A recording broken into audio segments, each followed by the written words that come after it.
Welcome to this week's edition of On the Radar, where we break down the most important developments in organised crime across Latin America over the last few days. This week is all about political and business elites and their criminal ties. First up, two gold magnates, Nassar Mohammed and his son Azruddin, who came second in last month's presidential election in Guyana, were indicted by a US court for fraud and money laundering. The pair allegedly bribed customs officials to avoid over $50 million in duty taxes. The case spotlights the deep ties between gold smuggling, organised crime and political power in Guyana, where the illicit trade continues to fuel corruption and violence across the region.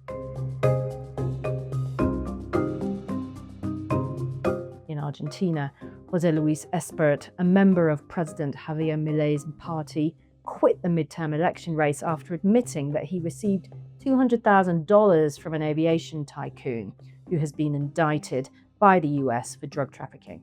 The scandal comes after efforts by President Milei early on in his administration to be tough on crime and suggests that drug traffickers are making inroads with the South American country's political elite. And in Costa Rica, a court approved the extradition of 3 nationals to the US for the first time since a legal change in May that now allows for citizens to be extradited for drug trafficking and terrorism offences. The country's former security minister and ex-judge Celso Gamboa, who has been charged with manufacturing and distributing cocaine, is to be one of the first sent to the US to face justice.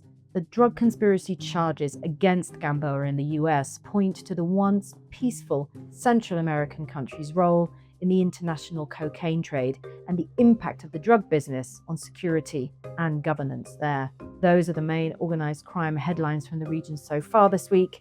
Come back to On the Radar for more next Thursday, and don't forget you can dig into detailed profiles, news and investigations related to all of the stories we've covered today at insightcrime.org.